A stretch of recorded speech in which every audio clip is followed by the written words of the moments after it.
Halo guys, welcome back again to my channel bersama saya Hansen di sini dan seperti biasanya setiap harinya saya akan buatkan video seputar cryptocurrency. So bagi kalian yang tertarik seputar cryptocurrency boleh aja langsung bantu saya like dan juga subscribe.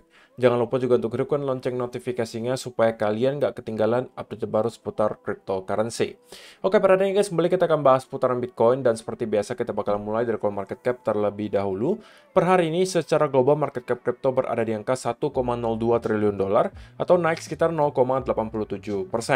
Nah, Bitcoin sendiri di angka 21.800-an, Ethereum 1.532, BNB 307, XRP 0,36, Cardano 0,36, Dogecoin 0,081, dan Polygon Matic berada di urutan ke-10 dengan harga 1,24 dolar. So, per hari ini kita melihat market dalam keadaan yang mix, bagian ada yang hijau, ada juga yang merah, walaupun kenaikan dan penurunannya nggak terlalu signifikan, hanya kurang lebih 0, sekian persen hingga kurang lebih 1%. Dan menjadikan Cardano hari ini top performer di top 10 coin dengan kenaikan 1,34% ke 0,36 dolar. So, itu adalah outlook sementara dari beberapa top coin yang ada. Sekarang kita masuk dulu ke beberapa berita dan data terbaru hari ini. Nah, karena kita sudah di hari Minggu lagi guys, kita bakalan cek kira-kira untuk 7 hari ke depan ada event ekonomi penting apa yang perlu kita waspadai. Dan saya bisa katakan, minggu depan akan menjadi minggu yang volatil untuk semua aset kelas guys, tidak terkecuali cryptocurrency. Alasannya sesimpel karena kalau teman-teman perhatikan nanti di tanggal 14 Februari itu menumpuk guys, banyak sekali data ekonomi penting akan dirilis pada hari itu.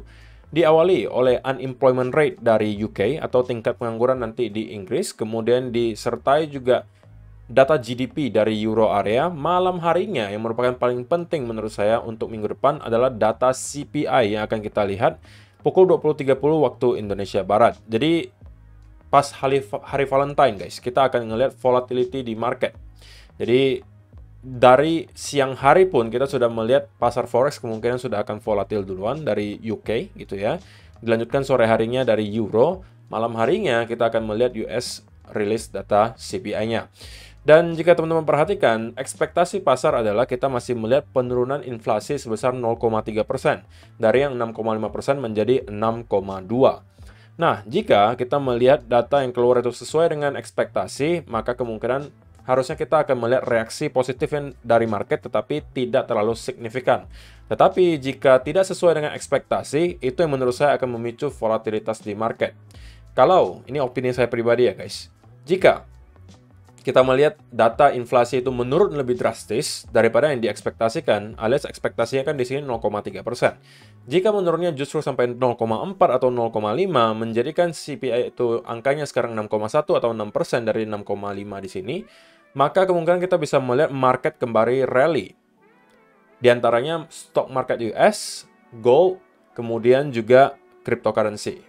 Tetapi sebaliknya, jika kita melihat data inflasi stay di angka 6,5% atau justru kembali meningkat ke 6,6 atau 6,7, kemungkinan besar kita bakal melihat market sell off.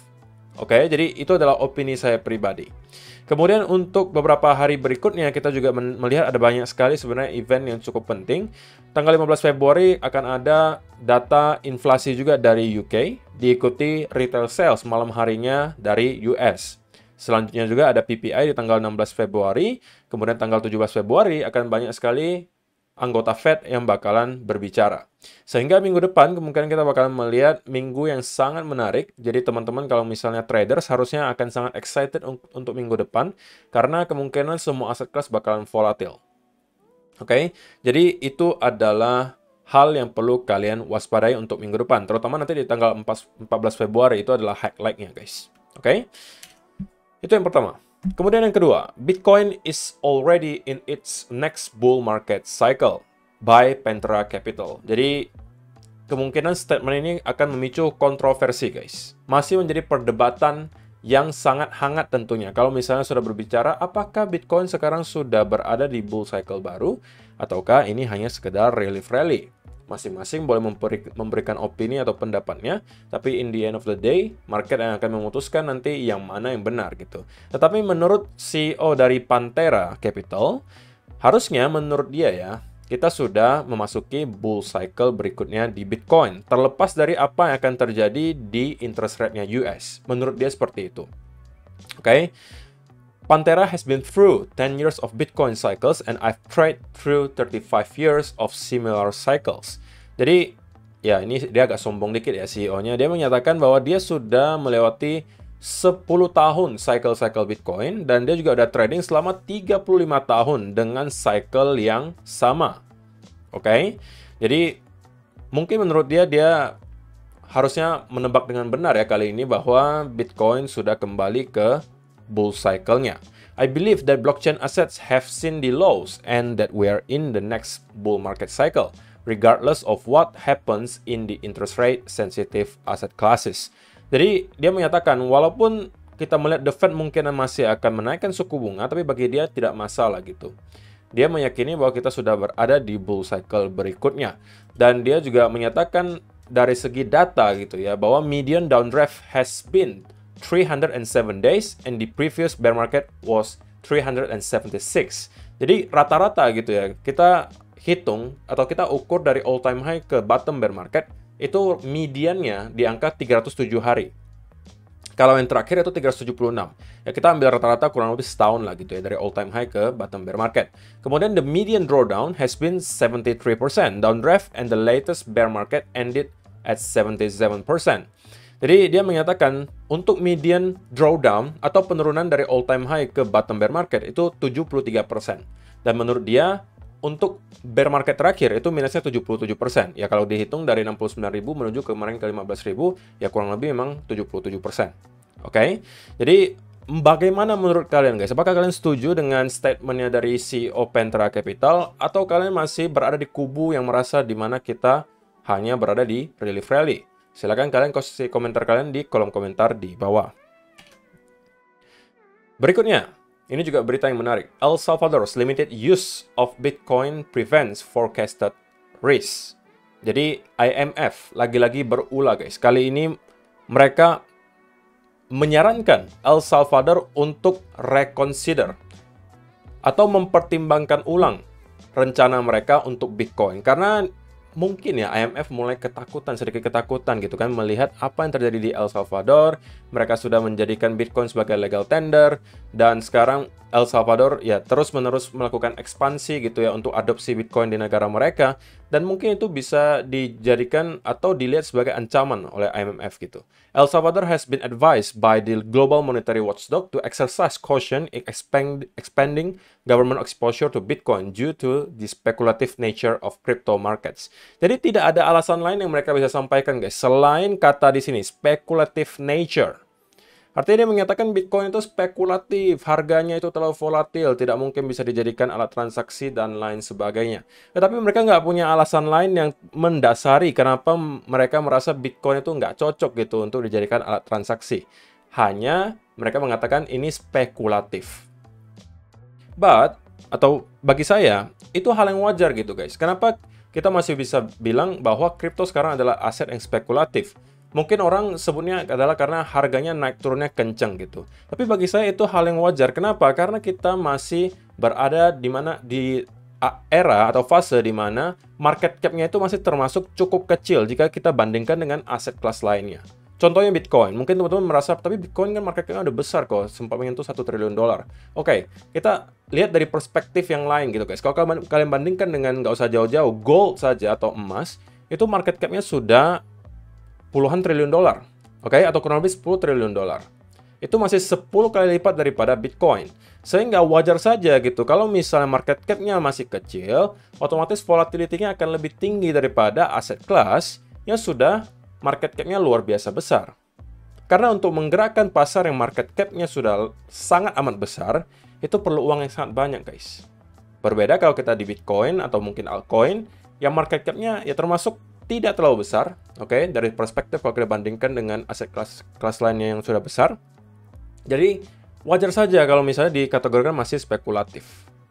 Oke, it was suggested that El Salvador address Bitcoin risk to the country financial integrity and stability, fiscal sustainability, and consumer protection. Ini juga adalah satu statement yang selalu dikeluarkan. Kalau misalnya mereka melihat ada ancaman nih, nah mereka selalu berkedok ini adalah untuk consumer protection. Oke, tapi mereka nggak lihat misalnya yang terjadi di Venezuela gitu. Mereka pakai mata uang fiat, tapi mata uang fiat mereka sekarang kayak nggak ada harganya, gitu kan? Lalu kenapa mereka nggak bisa jadikan Bitcoin sebagai alternatif? Orang fiatnya aja nggak mau diterima orang kok. Dibuang-buang di jalan nggak ada yang mau ngambil gitu. Itu uang fiatnya, nggak berharga sama sekali. Oke, karena sama juga nggak di-back apapun gitu guys. Kalau misalnya ada yang masih juga bilang, tapi kripto juga nggak ada underlying asetnya gitu. Nah, coba lihat di Venezuela. Gitu kan, fiatnya aja nggak ada yang mau pegang gitu guys. Kalian beli barang aja mungkin harus satu kantong kalian. Beli barang misalnya barang untuk keperluan sehari-hari saja, itu mungkin perlu bawa gerobak untuk membeli dengan fiat money. Oke, jadi ini adalah menurut saya sesuatu yang harusnya bagi saya berita positif kalau saya merupakan investor kripto. Sampai IMF saja sepertinya sudah sedikit khawatir gitu. Kalau ternyata ini terus expand gitu ya, dan kemudian negara-negara lain juga start untuk adopt Bitcoin sebagai legal tender, ya mereka bisa jadi terancam gitu. Jadi itu adalah my take gitu, oke? Dan ini ada satu video yang menurut saya perlu kalian tonton juga guys. Ini kalian cek saja di Twitter Bitcoin News. Bitcoin or CBDC will create slavery.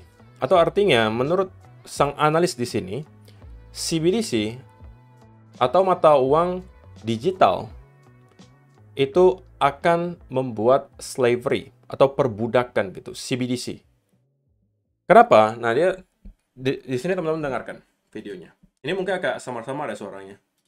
Susie Violet Ward. Good morning, Susie. Morning. Is it an estimate? Am I exaggerating to say that this is what we should all be talking about, but we're not? Absolutely. I'm not exaggerating, am I?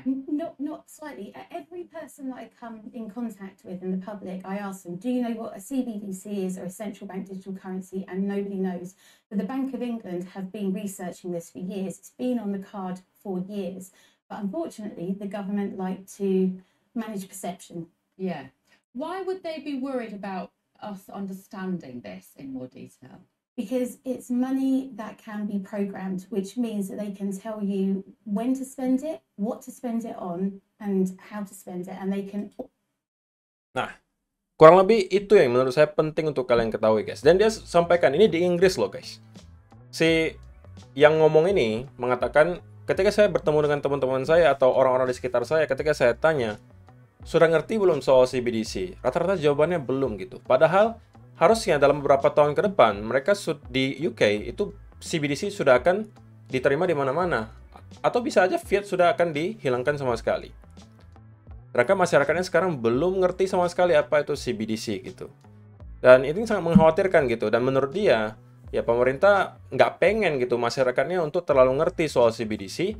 Karena takutnya nanti justru backfire. Artinya masyarakatnya mungkin merasa, ini nggak boleh dong kayak gini. Kenapa? Karena kalau CBDC adalah sebuah mata uang yang bisa diprogram gitu menurut si analis di sini. Artinya mereka atau pemerintah bisa menyuruh kalian atau memprogram kalian lah, melimit kalian untuk spend money kalian seperti apa. Mereka bisa mengatur gimana kalian spend money kalian, kapan untuk spend money kalian, gimana cara kalian spend money kalian, itu semuanya bisa mereka atur. Dan mereka bisa istilahnya mengontrol kalian. Oke, uang kalian akan dikontrol oleh pemerintah secara full. Ini lebih centralized daripada fiat money yang sekarang kita pakai. Jadi, ini yang sudah saya sampaikan juga berkali-kali guys. Sehingga teman-teman harus ngerti gitu. Bahwa CBDC itu memang ada, positifnya ada. Artinya kita nggak perlu lagi capek-capek bawa uang kemana-mana. Kita semuanya sistemnya sudah digital. Tetapi kekhawatiran yang terjadi adalah kita kemudian sangat dikontrol oleh pemerintah. Dan menurut sang analis di sini, kalau kalian tonton sampai akhir videonya, kita menjadikan harusnya Bitcoin dan kawan-kawan itu adalah alternatif gitu. Kalau misalnya teman-teman nggak mau terlalu dikontrol oleh pemerintah, ya otomatis kalian harus masuk yang ke decentralized. Contohnya mungkin Bitcoin dan kawan-kawan.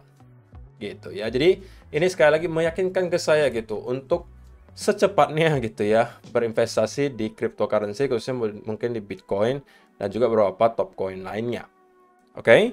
Jadi ini wajib kalian tonton menurut saya. Oke, jadi itulah beberapa data dan berita hari ini yang pengen saya sampaikan untuk kalian guys. Sekarang kita masuk ke chartnya Bitcoin dan saya pengen mulai langsung dari 1 hour chart saja. Nah, jika teman-teman nonton video saya kemarin, saya sudah sampaikan apabila kita mampu break dari area trendline di sini, maka ini akan saya jadikan peluang untuk long, guys. Tetapi, ketika kita breakout di sini, kalaupun teman-teman ada sempat masuk long, gitu ya, dimanapun tempatnya, mungkin di sini atau di sini, ya saran saya secepatnya untuk menggeser stop loss-nya ke arah entry, gitu. Untuk sementara, gitu ya, breakout yang kita lihat tidak disertai oleh pergerakan yang cukup impulsif ke atas. Oke, artinya kita breakout, tetapi tidak ada momentum bullish-nya sama sekali.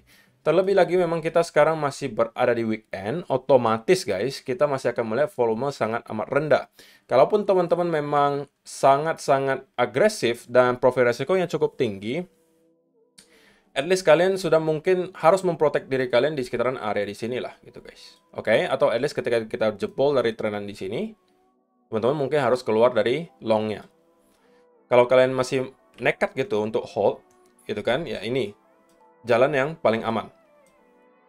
Tapi kalau mau lebih konservatif lagi, teman-teman sudah menggeser stop loss-nya ke arah entry. Kalau mungkin sempat masuknya di sini, mungkin udah bisa geser stop loss-nya ke arah entry.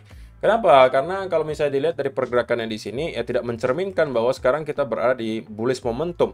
Yang saya lihat justru adalah, ini adalah kemungkinan adalah sebuah koreksi yang akan lebih panjang, sebelum mungkin kita akan start untuk drop lagi. Seperti yang mungkin bisa teman-teman lihat di sini guys. Nah, ini kita sempat breakout, tetapi kemudian kembali masuk dan kita terkonsolidasi sebelum pada akhirnya kembali drop. Nah, ini yang untuk sementara saya expect terjadi berikutnya ke Bitcoin gitu ya. Kecuali kita kemudian tiba-tiba mendapatkan impulsive move ke atas dan kemudian mampu break di atas area di sini. Ini adalah pertanda kemungkinan kita akan langsung menuju lagi ke area high yang baru. Tapi untuk sementara gitu ya, kita harus sangat hati-hati ketika kita long di sini, karena ya kalau misalnya kita lihat di 15 minute chart, tentunya kita masih cenderung dalam keadaan bearish gitu ya. Kalau teman-teman long di sini kan tentunya kita termasuk counter trend gitu ya. Jadi kalaupun masih ada posisinya, ya sudah harus diprotect dengan baik gitu guys. Jadi untuk sementara saya rasa senario yang paling tinggi probability untuk terjadi adalah kita akan terkonsolidasi selama beberapa hari di sini, sembari para investor dan juga traders akan menunggu nanti di tanggal 14 Februari di mana data CPI akan dirilis, dan di sana baru kita akan mungkin melihat market kembali bergerak dan menuju ke arah yang sebenarnya. Oke, jadi sampai hari Selasa nanti kemungkinan kita cenderung akan sideways saja di Bitcoin. Kalaupun ada sedikit pump lagi di sini, ini mungkin teman-teman udah bisa start untuk consider taking profit gitu ya. Jangan terlalu greedy dalam keadaan seperti ini. Dan kalau misalnya ternyata kita melihat ada pelemahan di sini, artinya misalnya ada rising wedge tercipta atau mungkin ada double top di sekitaran area di sini, ini justru mungkin bisa kita jadikan sebagai tempat lagi untuk peluang short gitu ya. Jadi untuk sementara secara overall kita masih akan sideways menurut saya di sekitaran area range di sini. Kalau untuk short term banget, ini tergantung apakah kita akan mampu bertahan di atas trendline ini atau tidak guys. Oke, kalau kita kembali bounce dari sini, saya rasa kita masih mempunyai beberapa push lagi ke atas gitu ya. Bisa aja seperti ini. Sampai mungkin kita akan start kembali drop lagi ke bawah. Oke, jadi ini adalah yang saya lihat berikutnya terjadi ke Bitcoin. Bisa jadi terjadi lebih awal kalau ternyata kita tidak mampu bertahan di atas trendline dan kemudian kita break dan kemudian membuat bearish continuation pattern lagi. Misalnya ada bear flag di sekitaran area di sini. Ini akan menjadikan indikasi bahwa Bitcoin akan melanjutkan penurunannya, mungkin menuju ke beberapa area berikutnya yang kalau misalnya kita cek sekali lagi, kita bantu dengan area Fibo retracement. Pertama akan ada di sekitar 21.200, nextnya 20.200, kemudian nextnya lagi ada 19.300-an. Oke, jadi itu adalah beberapa titik yang mungkin bisa teman-teman pantau gitu ya, apakah kita udah start mendapatkan adanya indikasi lagi ada pelemahan momentum bearish dan kemudian akan reverse lagi, itu mungkin bisa dijadikan lagi peluang untuk long. Tapi kalau misalnya belum, saya cenderung melihat kita akan sideways dan cenderung masih bearish dan start lagi drop ke bawah. Sebelum kita terbukti salah dengan melihat Bitcoin break di atas area di sini. Selama ini belum terjadi, short term masih bearish. Oke, so itu aja sih untuk hari ini guys. Terima kasih yang sudah menonton sampai selesai video hari ini. Semoga bermanfaat untuk kalian semua. See you in the next video. Bye-bye.